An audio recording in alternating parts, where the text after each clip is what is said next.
We have been reading one of the great spiritual documents of all time. Some have called it the Philosopher's Stone. It's definitely up there with the great spiritual classics of humanity, even though it's only about 50 some years old now, or young. It's going to be interesting to see what happens with the Course in Miracles. Here we go. This is A Course in Miracles, chapter 14, Teaching for Truth, and this section is called The Holy Meeting Place. The Holy Meeting Place. It's section 8, chapter 14. In the darkness you have obscured the glory God gave you and the power he bestowed upon his guiltless Son. All this lies hidden in every darkened place, shrouded in guilt and in the dark denial of innocence. Behind the dark doors you have closed lies nothing, because nothing can obscure the gift of God. It is the closing of the doors that interferes with recognition of the power of God that shines in you. Banish not power from your mind, but let all that would hide your glory be brought to the judgment of the Holy Spirit, and there undone. Whom he would save for glory is saved for it. He has promised the Father that through him you would be released from littleness to glory. To what he promised God, he is wholly faithful, for he shares with God the promise that was given him to share with you. He shares it still for you. Everything that promises otherwise, great or small, however much or little valued, he will replace with the one promise given unto him to lay upon the altar to your Father and his Son. No altar stands to God without his Son, and nothing brought there that is not equally worthy of both, but will be replaced by gifts wholly acceptable to Father and to Son. Can you offer guilt to God? You cannot then offer it to his Son, for they are not apart, and gifts to one are offered to the other. You know not God because you know not this, and yet you do know God and also this. All this is safe within you, where the Holy Spirit shines. He shines not in division, but in the meeting place where God, united with his Son, speaks to his Son through him. Communication between what cannot be divided cannot cease. The holy meeting place of the unseparated Father and his Son lies in the Holy Spirit and in you. All interference in the communication that God himself wills with his Son is quite impossible here.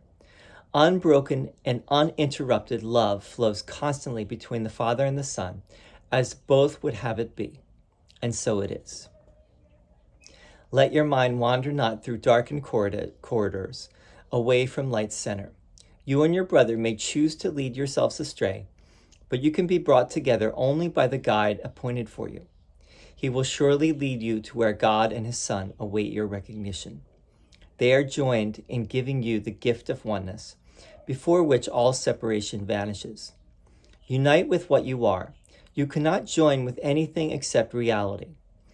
God's glory and his Son's belong to you in truth. They have no opposite, and nothing else can you bestow upon yourself. There is no substitute for truth, and truth will make this plain to you as you are brought into the place where you must meet with truth. And there you must be led through gentle understanding, which can lead you nowhere else. Where God is, there are you. Such is the truth. Nothing can change the knowledge given you by God into unknowingness. Everything God created knows its creator, for this is how creation is accomplished by the Creator and by his creations. In the holy meeting place are joined the Father and his creations, and the creations of his Son with them together. There is one link that joins them all together, holding them in the oneness out of which creation happens. The link with which the Father joins himself to those he gives the power to create can never be dissolved. Heaven itself is union with all of creation and with its one Creator, and heaven remains the will of God for you. Lay no gifts other than this upon your altars, for nothing can coexist with it. Here your little offerings are brought together with the gift of God, and only what is worthy of the Father will be accepted by the Son, for whom it is intended. To whom God gives himself, he is given. Your little gifts will vanish on the altar where he has placed his own. Okay. The holy meeting place. Again, the message is very simple, very gentle, very clear. And if it's not clear, it's only because of what is in the way of, in our minds. And once we start to remove what is in the way, all the blocks to the awareness of love's presence, this teaching becomes more and more simple and pure and clear.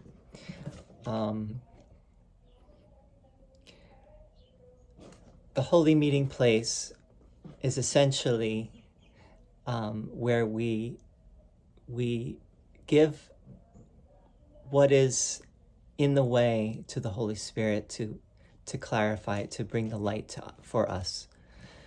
So, as an example, I was given an example in the last talk that, the last reading.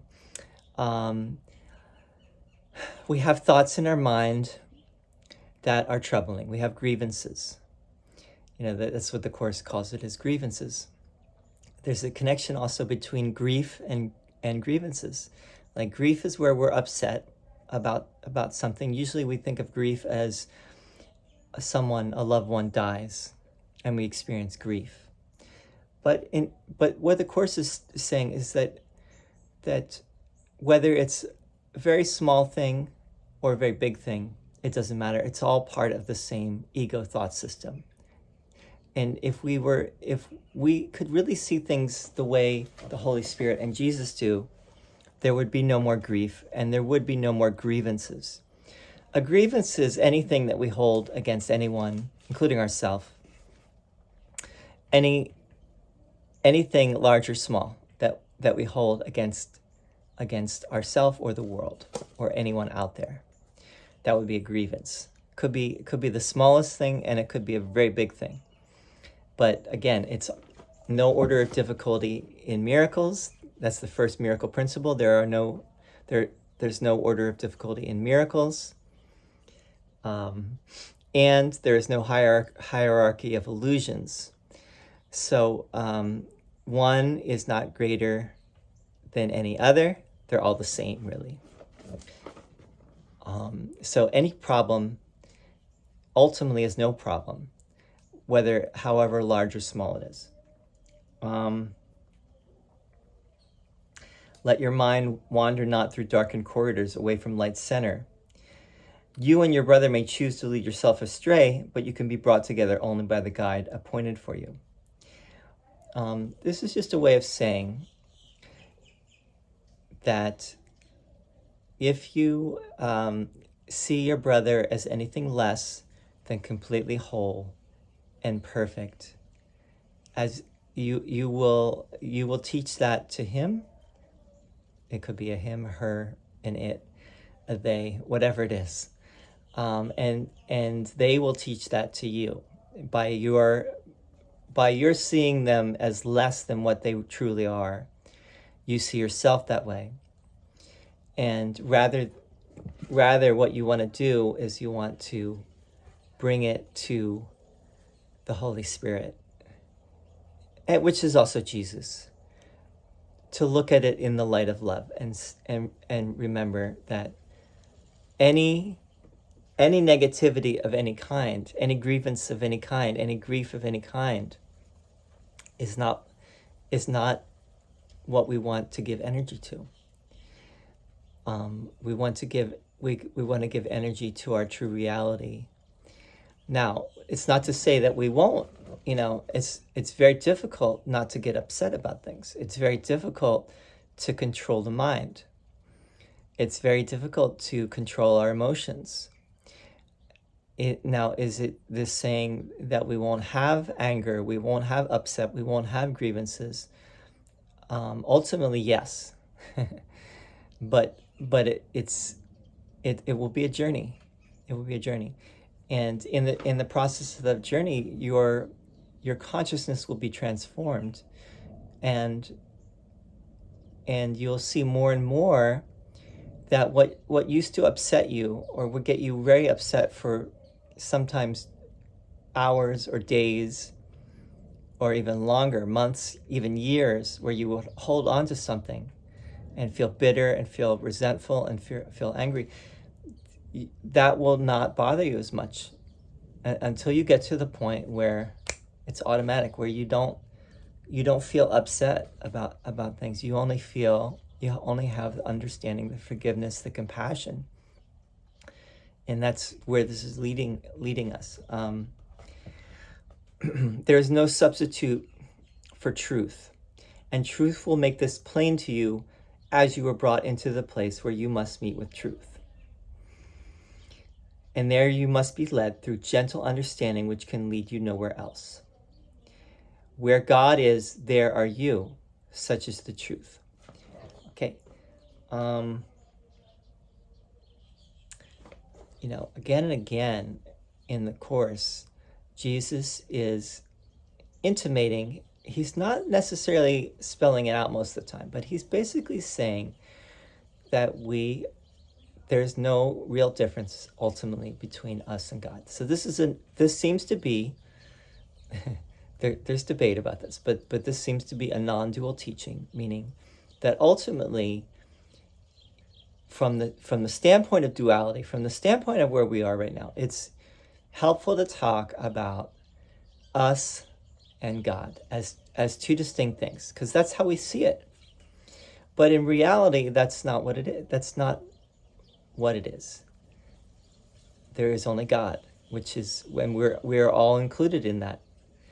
And there's no real distinction, because we are that, and it's not something we can really completely comprehend, because most of us, from very early on, because of the ego conditioning, we tend to think of God outside of ourselves. We think of God as completely transcendent, right? I was looking a little bit into this idea of panentheism. Panentheism is the idea that God is both completely immanent, meaning God is everywhere in all things, but also God is transcendent. And in some ways, the Course is presenting that idea here as well, is that God really is everywhere.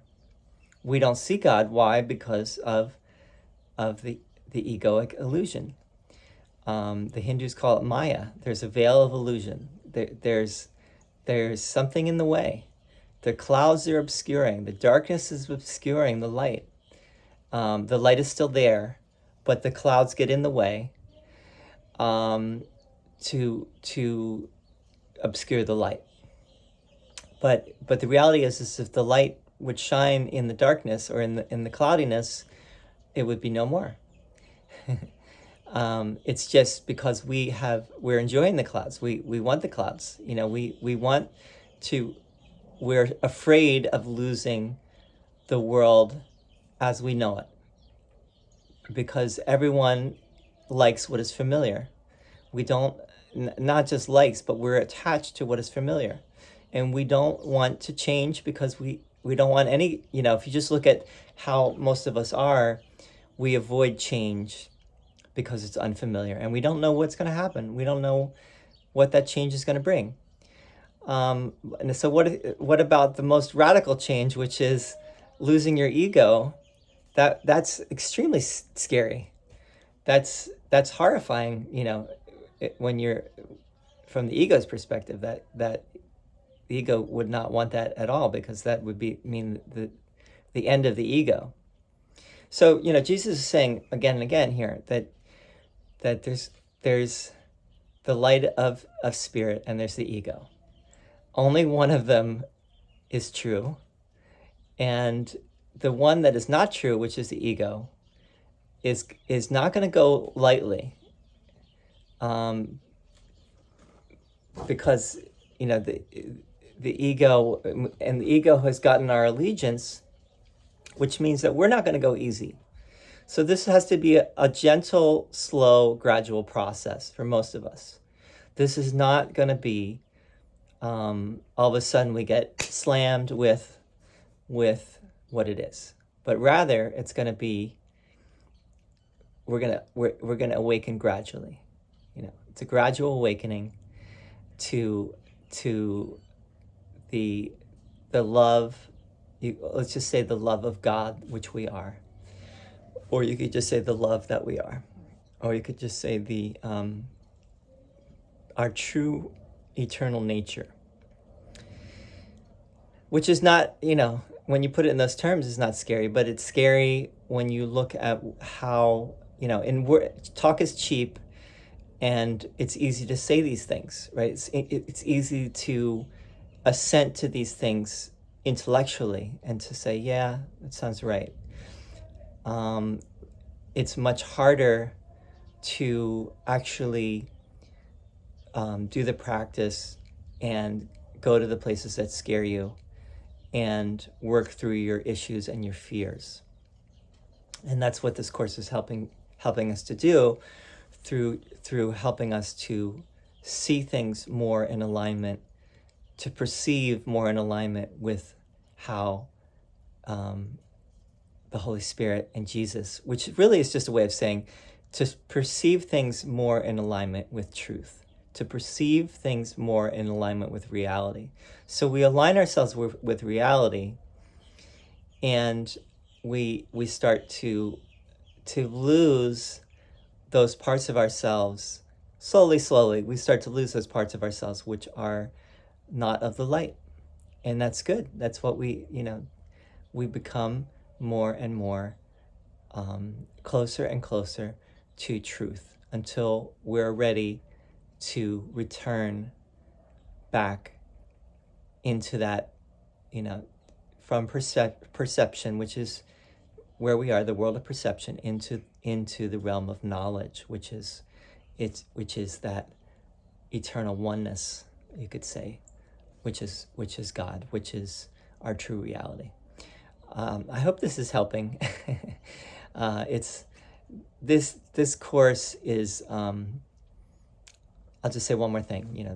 This course is quite a document. When you consider, if you look at the debates in the world of Christianity right now that are raging and have been raging for some time and are even more crazy. I've been looking into this world of biblical scholarship and the debates that are raging. And the course is presenting a very gentle, simple answer. It's presenting, you could say, the essence of Christ's teaching, which really doesn't matter if Jesus even lived. That's where I think you can just kind of, this is the Christ of faith and the Christ of history. Whether Jesus lived or not doesn't really matter for this. It could be helpful for some people, but ultimately it's really only the message. It's the message that will stand in the end. And even beyond the message, it is the experience that it's pointing to that is the only thing that we're truly seeking. This is all, you got to kind of sleep on it a little bit. we're as the Course says, we're all sleeping, we're all dreaming, but it may take a little time to just sit with this, to really start to appreciate what the Course is doing. And obviously there's a certain amount of trust and faith in it that needs to be there. But you have to work with it a little bit to see the results. And Jesus keeps reiterating that throughout. So I hope this has been helpful. I would always love your comments and feedback. Thank you so much, and we'll see you soon. Next section is the reflection of holiness, section 9. Okay.